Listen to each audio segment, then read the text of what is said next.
សួស្តីអ្នកទាំងអស់គ្នាថ្ងៃនេះនាំអ្នកទាំងអស់គ្នាមកមើលទស្សនវិជ្ជានៅក្នុងបរិវេណវិទ្យាល័យអង្គរដែលកំពុងតែជាន់ពិព័រណ៍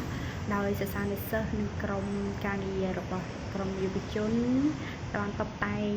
សម្រាប់ថ្ងៃសង្ក្រាន្តឆ្នាំថ្មីសិរីសួស្តីនៅថ្ងៃទី4ទី5ខែ4ខែមេសាឆ្នាំ2025នៅទីធ្លាវិទ្យាល័យអង្គរអញ្ចឹងមានការរៀបចំដេគ័រទៅលើការតុបតែងដើមឈើមានវត្តរូបបេះដូងរូបសត្វដាក់តាំងទៅតាមដើមឈើនីមួយៗដើម្បីឲ្យមានភាពសោភ័ណភាពកាន់តែស្រស់ស្អាតហើយនឹងស្ទង់ពីពណ៌ពាណិជ្ជកម្មសិភៅនិងឆាកតន្ត្រីហើយបងប្អូនសិស្សានុសិស្សគាត់ក៏បានយកភ្លេងខ្មែរឧបករណ៍ភ្លេងខ្មែរយកទៅរៀបចំទៅតាមទីតាំងដែលបានកំណត់ទុកសម្រាប់ប្រគំនៅថ្ងៃចាប់ផ្ដើមនៃកម្មវិធីថ្ងៃនេះនាំអ្នកទាំងអស់គ្នាមកមើលត្រួសសិនថាតើវិទ្យាល័យអង្គរបានផ្លាស់ប្ដូរភាពសោភ័ណភាពបរិស្ថានសម្រស់ការថែទាំសួន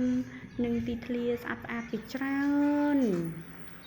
សង្ឃឹមថាចូលរួមទស្សនាទាំងអស់គ្នានៅថ្ងៃសង្ក្រាន្តនេះជាការរៀបចំរបស់ក្រុមការងារដែលគាត់បានដំឡើងនៅស្តង់ធំ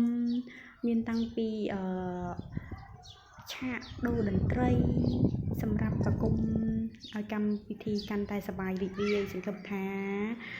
បងប្អូននឹងគ្នាមកទស្សនានៅវិទ្យាល័យអង្គរទាំងអស់គ្នាណាកុំភ្លេចវិទ្យាល័យអង្គរសង្ក្រាន្តវិទ្យាល័យអង្គរខ្ញុំស្រឡាញ់វិទ្យាល័យអង្គរ